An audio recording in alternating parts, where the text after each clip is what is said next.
Di sisi kontra satu, mereka hanya akan mengakomodir kepentingan-kepentingan orang-orang yang haus validasi dengan pada akhirnya harus mempublish di situs yang berbayar dan lain-lain sebagainya. Orang yang mendapatkan akses yang, oh ini bagus karena ini pada akhirnya berlangganan dan lain-lain sebagainya.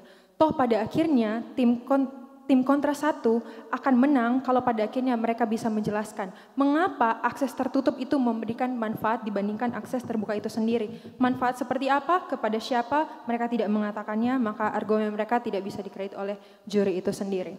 Mereka mengatakan bahwa pada akhirnya, kepentingan Maslow itu yang dalam segitiga Maslow itu yang paling bawah adalah keamanan dan juga finansial. Tidak, Dewan Juri yang terhormat. Di segitiga Maslow yang paling bawah adalah kebutuhan paling dasar, kebutuhan fisiologis, Anda harus makan, minum dan lain-lain sebagainya. Orang-orang ketika mereka cari makan saja susah, cari uang aja susah. Bagaimana mereka bisa berpikir untuk berlangganan untuk situs-situs yang mahal dan berbayar itu pada akhirnya. Nah, justru pada akhirnya prinsip keadilan akan terjadi lebih di sisi kami, dorongan akademik akan terjadi di sisi kami, akan saya jelaskan dalam argumen saya pada kesempatan kali ini. Pengetahuan itu diperoleh dari mana? Satu, ketika pada akhirnya kita mencari tahu dan adanya pengalaman, datang sendiri. Kalau penggunaan basis data ini lahir sebagai akibat dari apa? Ada permintaan, kebutuhan akan informasi, topik-topik, misalnya mahasiswa yang mencari tugas, menyusun skripsi, menyusun jurnal, dan lain-lain sebagainya. Maka dari itu umumnya terjadi di mana? Universitas, di kalangan pelajar. Mereka mencari informasi, teori-teori untuk pada akhirnya ada check dan balance, mencari tahu bagaimana penelitian-penelitian sebelumnya itu terjadi untuk melengkapi penelitian-penelitian yang mereka sedang jalani. Oposisi bisa bilang, itu jurnal skripsi dan lain-lain itu eksklusif seperti yang sudah mereka katakan tadi karena prosesnya panjang, pengorbanannya butuh waktu, tenaga, materi dan lain sebagainya. Ya kalau tidak kredibel itu merusak citra universitas sendiri dan lain sebagainya. Justru pada akhirnya saya akan jelaskan mengapa orang-orang pada akhirnya dipaksa untuk membuat sesuatu yang pada akhirnya kredibel. Kami katakan itu tidak benar karena pada akhirnya tidak sesuai dengan prinsip yang pertama, aksesibilitas itu sendiri. Saya pernah mencari tugas misalnya teori tentang psikologi. Nah, pada akhirnya muncul di satu situs yang harus memasukkan username, bahkan bayar dan berlangganan.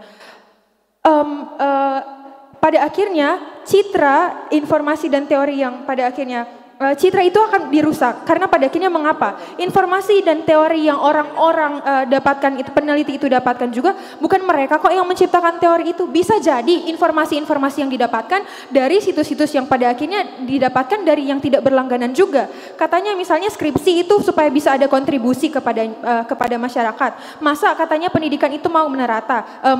Itu adalah tujuan dari tiap negara lewat tujuan pembangunan berkelanjutan. Lantas mengapa tidak bisa? Yang kedua, untuk pengorbanan. Kalaupun pada akhirnya dibayar, uangnya kemana? Ke universitas kan? Ke platform-platform itu, pada akhirnya orang-orang peneliti itu tidak merasakan juga, pengorbanannya tidak dibalas kembali, manfaat tidak dirasakan oleh mereka itu sendiri. Kalau pada akhirnya ada misalnya insentif-insentif seperti sitasi itu akan lebih terjadi di sisi kami. Karena mengapa?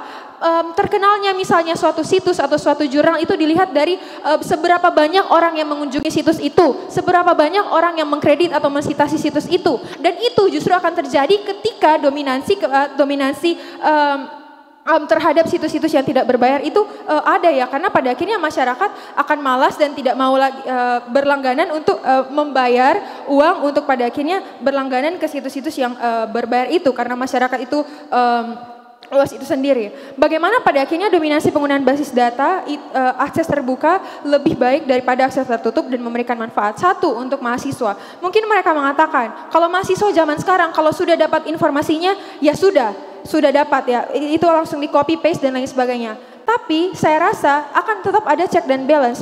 Apakah informasi yang dicari lewat pertanyaan-pertanyaan dosen itu menjawab? Kalau pada akhirnya karena tidak ada yang tertutup, banyak kan yang menyediakan informasi, akan semakin banyak justru informasi yang dicari dan akan semakin banyak ragam informasi yang didapatkan. Bisa saja dia cari di situs A itu informasinya, misalnya Sigmund Freud adalah bapak psikologi, tapi di situs B mereka mengatakan tokoh yang lain. Pada akhirnya pada akhirnya akan terjadi check dan balance, misalnya muncul pertanyaan di dalam dirinya dan dia menanyakan kepada dosennya, Pak kalau begitu mana yang benar, Bapak psikologinya itu siapa? Kalau pada akhirnya dia hanya mengakses saja di akses tertutup, dia tahu oh ini situs kredibel misalnya dari Universitas Terdama, dia sudah pasti 100 misalnya akan lebih besar kemungkinan dia langsung yakin kalau itu adalah informasi yang pada akhirnya paling benar itu sendiri. Dan justru di sisi kami akan misalnya tercipta efisiensi waktu. Misalnya dia mencari tentang prinsip kepribadian. Oh misalnya dia membuka situs ini tapi dia tidak menemukan prinsip kepribadian, tapi dia mendapatkan tentang bagaimana dinamika kepribadian itu sendiri. Sehingga pada akhirnya misalnya dinamika kepribadian yang mau dicari lagi nanti,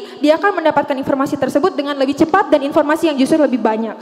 Dan yang kedua untuk pengajar dan dosen. Karena dominansi ini informasi yang tadi didapatkan dari banyak tempat itu sendiri. Bisa kredibel ataupun tidak, karena dominansi saya yakin pun mereka bisa mengakses pada akhirnya situs-situs yang kredibel ini sendiri. Nah, pada akhirnya ini akan memaksa para pengajar yang tadi harus bisa menyediakan jawaban yang meyakinkan mahasiswa-mahasiswanya dan mengakomodir keingintahuan dari mereka itu sendiri. Karena pada akhirnya mereka harus menyediakan alasan, karena mereka harus mengetahui hal tersebut, ada insentif bagi mereka untuk semakin belajar supaya mereka tidak malu ketika ada mahasiswa yang bertanya lalu mereka tidak tahu jawabannya apa. Di sisi kami, semua orang itu bisa menerima dan mendapatkan dengan mudah dan akan semakin banyak orang yang bisa tersebut dan orang-orang akan semakin terdorong untuk belajar karena di sisi kami ada aksesibilitas pendidikan untuk semuanya dan pada akhirnya masyarakat bisa dan lebih mau untuk mengakses hal tersebut.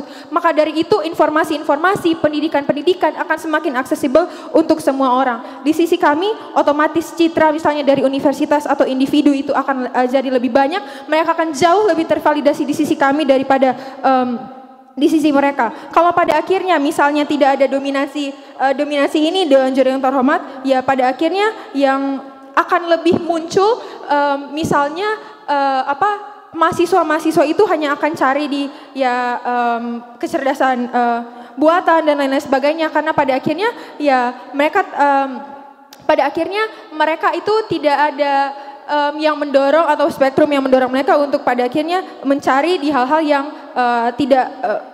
tidak berbayar ini, dan bisa saja pada akhirnya mereka menjadi tidak mau belajar. Dengan begitu bangga menjadi Pro 1.